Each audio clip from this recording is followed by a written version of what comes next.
Hello everyone, कैसे हैं आप। आज मैं आपको मॉर्निंग की सैर कराने अपने फार्म पर लाया हूं। पहले कि यहाँ का एक लुक लीजिए, देखिए किस तरह की हरियाली है, किस तरीके का मौसम है। इतनी गर्मी में भी यहाँ कितना सुकून है।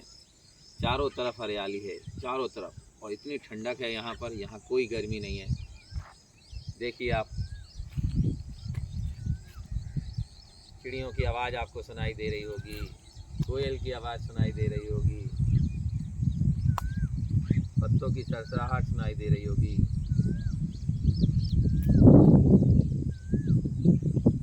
उम्मीद है कि आप जुड़ चुके होंगे, फिजिकली नहीं मेंटली आप यहाँ पर आ चुके होंगे।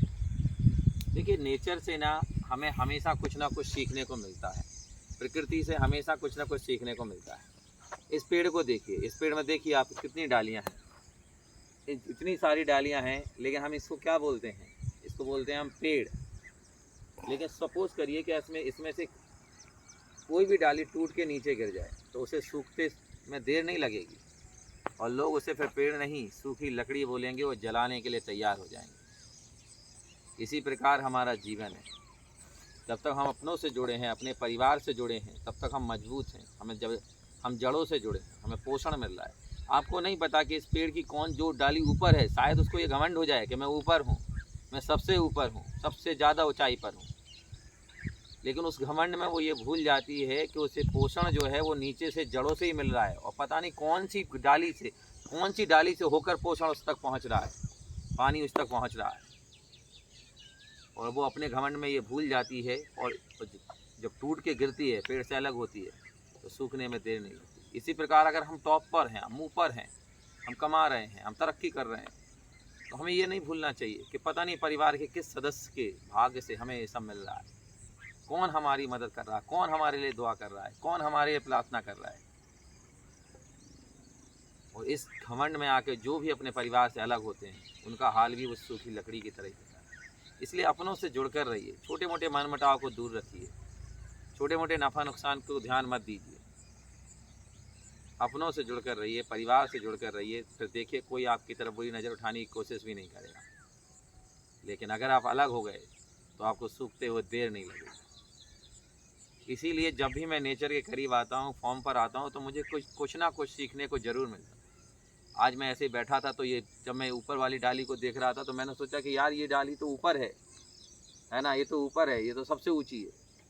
तभी मेरे दिमाग में आया कि इसे सबसे ऊपर ले जाने वाली तो जड़ें हैं। हमारे परिवार में हमारी जड़ें हैं, हमारे पेरेंट्स, हमारे माता पिता। दूसरी डालियाँ हैं हमारे भाई बहन, हमारे अपने, हमारे रिश्तेदार। इनसे ही पोषण ले लेके हम ऊपर पहुँचे हैं, और अगर आप ऊपर हैं भी तो इन्हीं के द्वारा पोषण हम तक पहुँचाया जा रहा है। और अगर हम ये भूल जाएंगे तो हमें टूटते हुए और सूखते हुए देर नहीं लगेगी। प्रकृति हमेशा हमें कुछ ना कुछ सिखाती रहती है, हमें सुकून देती है, क्योंकि मदर नेचर, प्रकृति का नाम ही माँ है। जिस सब जहाँ पर माँ आ गया, वहाँ सिर्फ एक ही चीज़ मिल सकती है, और वो है सुकून। माँ की गोदी से ज़्यादा सुकून कहीं नहीं होता है। जब भी हमें कष्ट होता है तो हमारे मुँह से एक ही बात निकलती है, माँ, मताई, मैया, जो भी है, दोहा बुलाते हैं।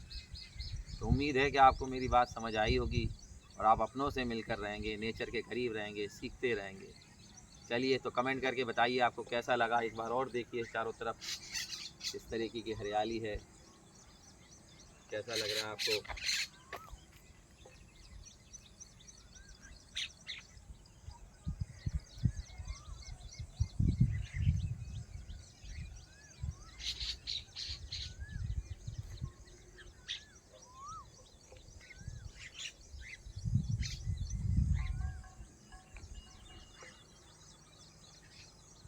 ठीक।